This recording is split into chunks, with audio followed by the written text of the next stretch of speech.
मैं सोच रहा हूँ कि आई का माई सेल्फ, वी का आर सेल्फ, यू का yourself singular, yourself plural, he का हिम सेल्फ, सी का हर सेल्फ और दे का देम सेल्फ ये रिफ्लेक्सिव प्रोनाउंस भी हैं और एम्फेटिक प्रोनाउंस भी। आखिर इनमें डिफरेंस क्या है, चलो जानते हैं। देखो, रिफ्लेक्सिव प्रोनाउन का यूज वर्ब के ऑब्जेक्ट के तरीके से होता है। इसके अलावा रिफ्लेक्सिव प्रोनाउन का यूज तब होता है जब सेंटेंस का सब्जेक्ट और ऑब्जेक्ट सेम हो, जबकि इम्फेक्टिव प्रोनाउंस में जब भी हमें सेंटेंस के सब्जेक्ट पर जोर डालना हो, उसे एम्फेसाइज करना हो, तो वहां हम इम्फेक्टिव प्रोनाउन का यूज करते हैं।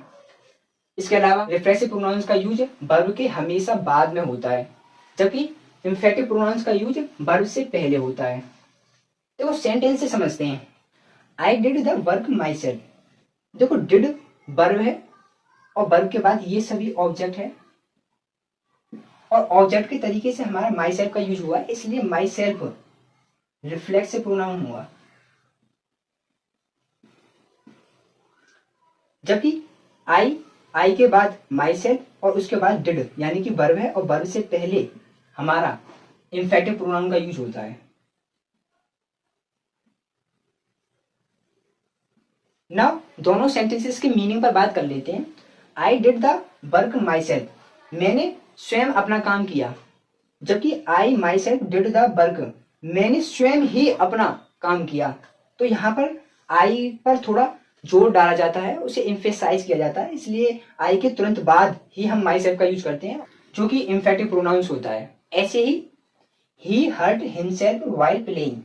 देखो हर्ट वर्ब है और वर्ब के बाद हिमसेल्फ यूज हुआ है, यानी कि ऑब्जेक्ट के तरीके से, और ऑब्जेक्ट के तरीके से रिफ्लेक्सिव प्रोनाउन होता है यूज, यानी ये रिफ्लेक्सिव प्रोनाउन है। सेम ऐसे ही हर्ट वर्ब है और वर्ब के बाद हरसेल्फ यानी कि रिफ्लेक्सिव प्रोनाउन है। बट ही का रिफ्लेक्सिव प्रोनाउन हिमसेल्फ होता है, तो यहाँ ही का रिफ्लेक्सिव प्रोनाउन हरसेल्फ क्यों किया है? यहाँ हरसेल्फ नहीं होगा, ये हिमसेल्फ होगा।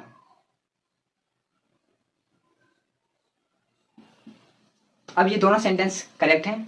नाउ ये कंसेप्ट आपको कैसा लगा कमेंट में जरूर बताना। Thanks for watching.